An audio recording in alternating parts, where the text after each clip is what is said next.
Hello guys, today we will discuss class 9 chapter 2 people as resource।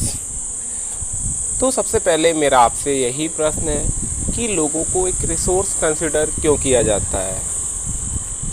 उसके पीछे सबसे बड़ा रीज़न कि अगर ह्यूमन रिसोर्स नहीं होगा तो उस कंडीशन में बाकी के किसी भी रिसोर्स का कोई वैल्यू नहीं रह जाता है। दैट मीन कि रेस्ट ऑफ द रिसोर्स को जो रिसोर्स बनाने का काम कर रहा है वो ह्यूमन रिसोर्स कर रहा है, या बाकी के रिसोर्स का वैल्यू है तो उसके पीछे रीज़न है कि ह्यूमन का एग्जिस्टेंस। अगर ह्यूमन का एग्जिस्टेंस नहीं होता तो बाकी के रिसोर्स का भी कोई वैल्यू नहीं होता। चलो दोस्तों, अब हम बात करते हैं कि ह्यूमन को अगर हम लोग पास्ट में देखें तो एक लायबिलिटी कंसिडर किया जाता था, कभी ह्यूमन को एज अ रिसोर्स कंसिडर नहीं किया गया।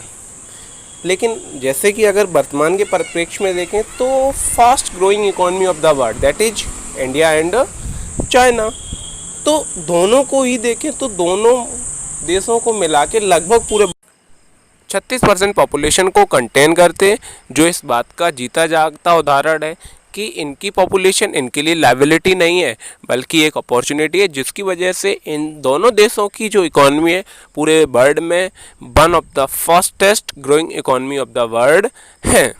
चलो हम दोस्तों बात करते हैं कि अगर हमें अपने ह्यूमन को ह्यूमन रिसोर्स में कन्वर्ट करना है तो उसके लिए हमें क्या करना पड़ेगा।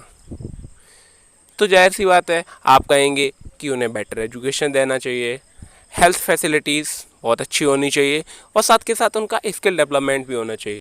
अगर हम एजुकेशन की बात करें तो भारत में टोटल 15 ईयर ऑफ स्कूलिंग है, जिसको 3 टीयर में डिवाइड किया गया है, primary, secondary and higher education system. तो जैसा कि हम जानते हैं कि एजुकेशन हमारे थॉट प्रोसेस को डेवलप करने के लिए, हमारे मेंटल डेवलपमेंट के लिए बहुत ज़रूरी है। अगर हेल्थ फैसिलिटीज़ की बात की जाए तो ऐसा कहा जाता है कि स्वस्थ शरीर में ही स्वस्थ मस्तिष्क का निवास होता है।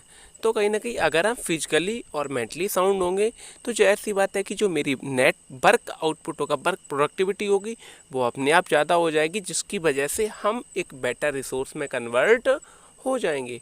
तो कहीं ना कहीं हमारे बेटर रिसोर्स के लिए हमें बेटर एजुकेशन और बेटर हेल्थ फैसिलिटीज़ का भी होना ज़रूरी है। धन्यवाद।